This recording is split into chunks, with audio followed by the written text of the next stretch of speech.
Spent the last 18 months climbing outside. Now I'm stuck in Austin and it's like 95 degrees.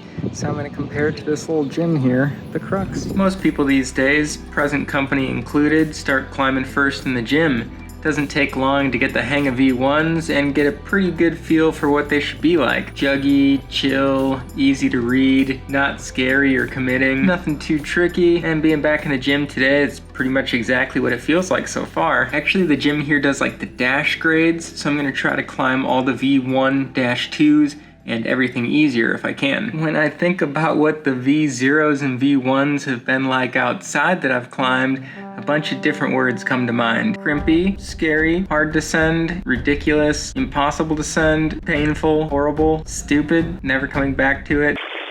All right, here's our first of several outdoor examples. Not sure how many I'll do yet, but I'm definitely saving my least favorite for last. This climb is definitely not stupid, and I'm definitely coming back to it. V1 over at Joe's Valley, Utah, in the man-size area on the Michelangelo boulder.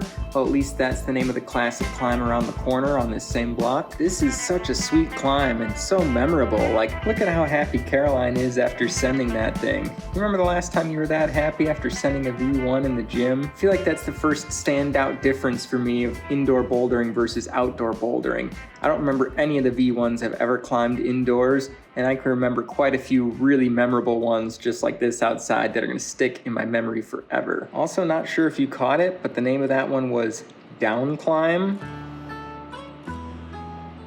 Well, back to the gym.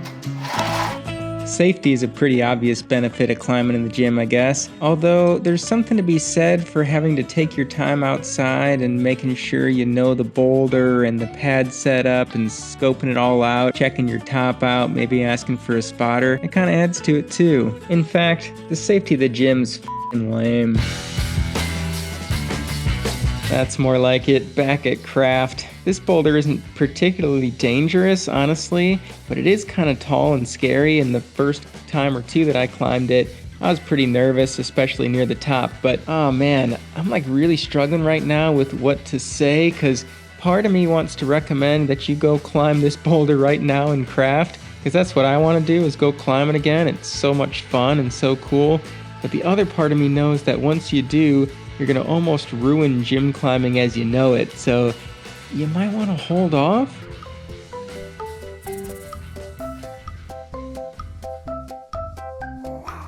You see what I mean? Somehow this just doesn't feel cool anymore.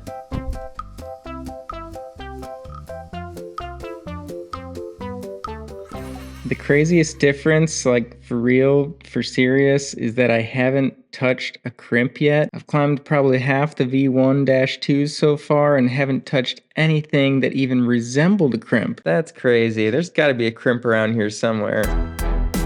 Picking up the pace here in hopes of finding a crimp, but as I'm looking around more and more, I'm hardly seeing any crimps around the gym at all.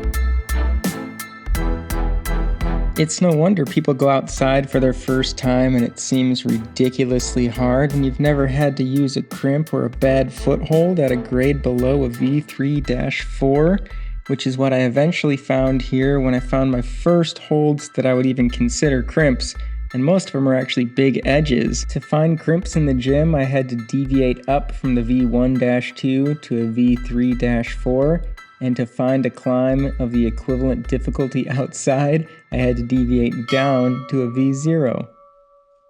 Pretty tall one though. This is the last V1 I climbed outside before we left Colorado like 2 weeks ago now. It's called In the Beginning, and it's at Morrison. It's the kind of boulder that gets easier and easier as you go up, but down low you really gotta fight for those first few moves. It's important to know the very specific placements on the rock to use for handholds and to be really warmed up so you can crimp your way through those first few moves. The combination of fighting hard down low and then as you start to get more and more scared, eventually finding a couple of these good holds and a positive crimp and a proper top out here is waiting for you, really makes for a fulfilling send.